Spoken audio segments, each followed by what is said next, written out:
I think the chapter that I wrote is about aviation public relations. And the reason we chose that chapter is because that's the business I've been involved in for most of my life as a commercial pilot and also as a communicator. So when Clark and I spoke, in fact, Clark was one of my original professors here at Northwestern 20 years ago when I went through the IMC program. So it's kind of fun to be asked to produce something for his book. Um, and we focused on aviation public relations because it's a very special market, and it requires somebody that has a particular talent and someone that's a good writer, someone that can really express the passion of the industry, because people in this industry are extremely passionate. We're not marketing bars of soap or tires or anything like that. We're talking about an industry that's moving at 600 miles an hour. I think one of the reasons that I have always found aviation to be so interesting, not just as a communicator but as a pilot, is that it is very dynamic, literally. Airplanes move at rocket speeds. They carry people to destinations everywhere on the globe, to places that people have no other forms of transportation for. So again, it's a product and a service that's very unique.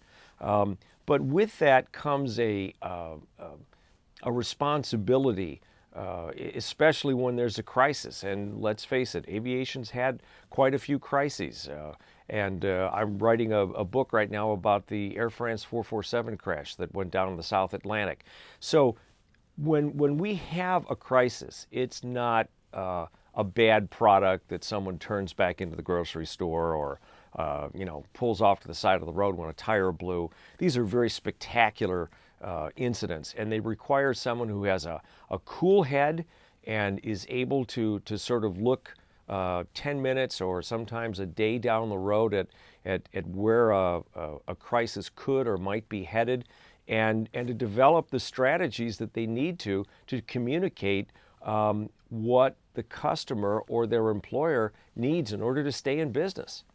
And I think a really good example of that came when Southwest Airlines had an incident earlier this year where a piece of the fuselage peeled off in mid-flight. And the cabin opened up, there was air rushing in, there was a lot of noise, the oxygen masks fell down. People were just petrified. The airplane got down on the ground safely because the pilots and the cabin crew had been trained so well that they knew precisely what to do in this situation.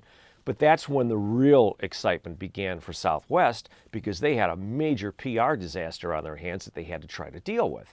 So whereas most large companies have never, or let's say, where most large companies have still failed to accurately or effectively employ social media, Southwest was an expert. Southwest had been involved in social media for a number of years. They have a blog, they do some podcasts, they're on Twitter, so everybody knew them. So they were able to get their message out, not simply with the old style of a news release or even messages from a press conference, but they were able to engage audiences on the social media side and have conversations with them about what had happened, what the airline was doing, and how they were taking care of the passengers involved.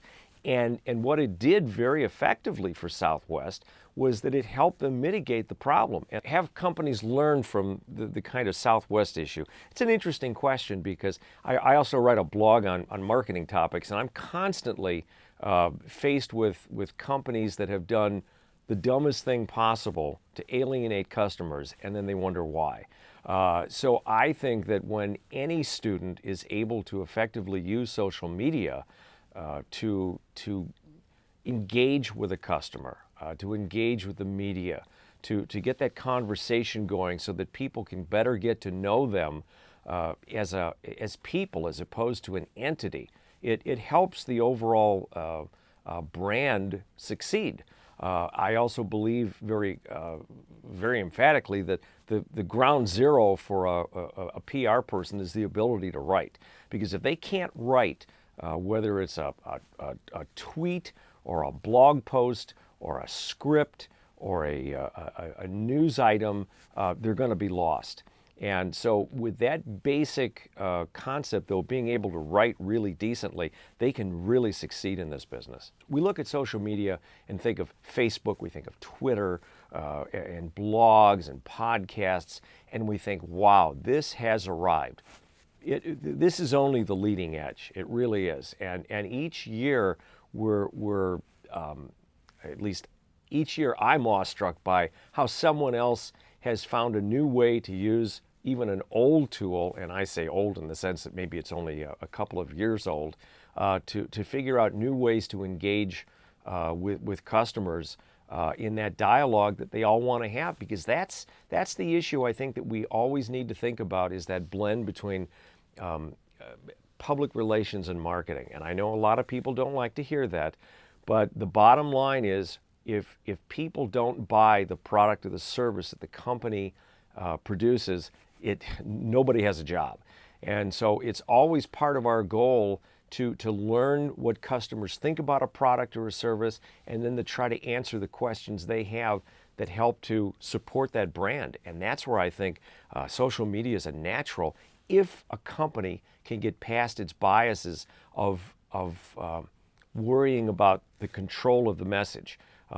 We have this with clients all the time. They say, well, if we get involved in social media, we won't have control of the message. Here's rocket science. They don't have control of the message anyway. They haven't for a long time, because the conversations are going on around them.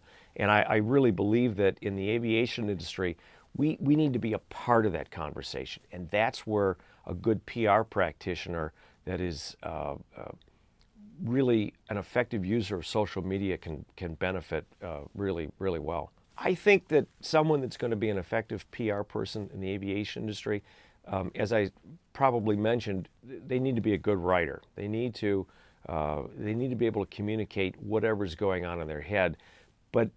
And that's backing up a step, they've got to be a little creative about looking at the audience that they have, whether it's the media or customers or legislators, who knows who it might be, and then to make sure that they have focused the response in terms that particular audience can understand. And that's not always something that PR people have been taught. They've often been taught, put it in a press release, ship it out, and good luck. And it has gone much more than that. So an effective communicator needs to be a good writer. Again, I think they need to be creative, and in this industry, they need to be respectful of the fact that when a product or a service in this industry has a problem, it often costs people their lives. And that when that does happen, they need to be incredibly not just sympathetic, but empathetic with the victims or the victims' families. And that can be very difficult because the stress levels can be very, very high. So people that are very short-tempered or are not good people that are very left-brained, probably not cut out to be good PR people. But I think if people are looking for a challenge and looking for an industry that especially in the economy we've seen the last few years, perhaps change on a daily, monthly basis, this can be it. And I think this industry is now hungry for young communicators that can look at the ways we deliver the messages that we produce in new ways that can help get the job done. I think what I'd really like students to understand is that this is an exciting career as a communicator itself, I believe, because I think that the new social media tools that we've seen, the ones that are coming, add a challenge and a dimension to communicating that we never had when I started out. And again, that can be really exciting, or it can be overwhelming to some. But I would encourage people that are up to a challenge of trying these new forms of communication in an industry that is moving, as we said earlier, at 600 miles an hour most of the time. I think it's a worthwhile business, and it's not going away. It's growing. Granted, we've had a few tough years lately, but I really believe that it's a place where people can grow and make a name for themselves and never have to leave this industry from the first day. And whether they're working for a corporation, a Boeing, a Bombardier, a Gulfstream, a United Airlines, an American Airlines, or some of the agencies that service some of these big aviation clients, I think there's a lot of places for them to go. And again, and just keep that particular expertise on aviation if they have a good foundation to start with, which is why I think they need to read the rest of this book.